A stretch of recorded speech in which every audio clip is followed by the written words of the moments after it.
अस्सलाम वालेकुम दोस्तों, कैसे हैं आप सब। मैं आपका दोस्त मोहम्मद बिलाल ख़ान आज मैं आपकी खिदमत में एक बहुत ही पावरफुल, बहुत ही नायाब और एक सन्यासी किस्म के कैप्सूल लेकर हाज़िर हुआ हूँ। ये एक बहुत ही सन्यासी और राज का नुस्खा है जो मैं आज आपकी खिदमत में पेश कर रहा हूँ। इंशाल्लाह इस तरह का नुस्खा आपको पहले कभी भी यूट्यूब पर नहीं मिला होगा। इस तरह के नुस्खा जात बहुत ही कम दिए जाते हैं, तो मैं ये आप दोस्तों की नज़र कर रहा हूँ। ये जो भी नुस्खा इस्तेमाल करेगा वो इंशाल्लाह इसके 100% रिज़ल्ट हासिल करेगा। जिन लोगों को नामर्दी है, इंतशार की कमी, इंतशार का ना आना, नफ्स का बिल्कुल खड़ा होना ही ना, शुगर की वजह से उनको नामर्दी आ गई है या मर्दाना कमज़ोरी है, उन लोगों के लिए ये बहुत ही अच्छी और अक्सरी चीज़ है। जिन लोगों का नफ्स जो है वो ढीला ढीला सा रहता है, सही तरीके से उनको इंतशार आता ही नहीं, नफ्स में सख्ती नहीं है।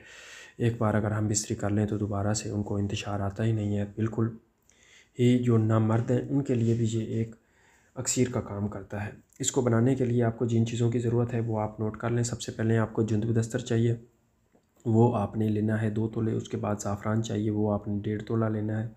रेग माई जो है वो आपने 25 से 30 ग्राम लेनी है। अगर आपको एक बड़ा दाना मिल जाए 25 ग्राम का तो वो एक ही ले लें। अगर आपको बड़ा दाना ना मिले तो फिर 15-15 ग्राम के आपने 2 दाने नर ले लेने हैं रेग माई के, जिस तरह से मैंने ये ले रखे हैं। तो ये हम तैयार करते रहते हैं और अब भी हम ये तैयार कर रहे थे तो सोचा कि लो आप दोस्तों की खिदमत में ये जो नुस्खा है वो भी पेश कर दिया जाए। उसके बाद आपने लौंग लेने हैं टोपी वाले, वो आपने 30 ग्राम लेने हैं। मरवरीद सच्चे मोतियों का कुछ था, वो आपने 18 ग्राम लेना है। उसके बाद अफ़ीम काली माई वो आपने 2 तोले लेनी है। और कस्तूरी खालिस वो आपने 2 माशे लेनी है। तो इसके जो बनाने का तरीका है वो कुछ इस तरह से है कि सबसे पहले आपने जुंद बदस्तर ज़ाफ़रान और ये जो है कस्तूरी, इसको आपने अच्छी तरह से पीस लेना है। और पीसने के बाद आपने ये जो मच्छी है इसको अंदर से अच्छी तरह से साफ़ कर लेना है। इसका नमक वगैरह जो है वो दूर कर लेना है। और फिर आपने इसमें वो ये तीनों चीज़ें भर लेनी है, जिस तरह से मैंने ये भर रखी हैं आपको नज़र आ रही होंगी।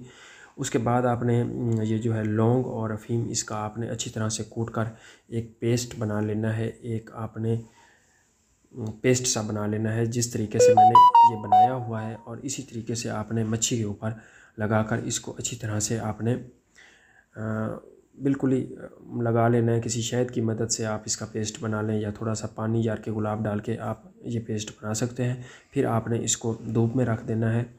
5-6 घंटे की इसको धूप लगेगी तो ये बिल्कुल ही खुश्क हो जाएगा।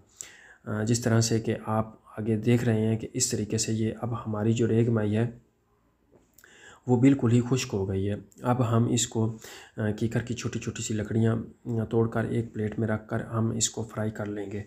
फ्राई करने के बाद जब ये अच्छी तरह से हमारी जो है ये कस्तूरी अंदर पक जाएगी, जुंद बदस्तर अंदर पक जाएगा और अफ़ीम वगैरह ये सारा कुछ ही ऐसे ही आपने उठाकर किसी हवन दस्ते में डालकर इनको अच्छी तरह से कूट लेना है। और 1000 mg के आपने कैप्सूल भर लेने हैं। मरवरीद भी कूटते वक़्त इसमें शामिल कर लेना है और 1000 mg के कैप्सूल भर लेने हैं।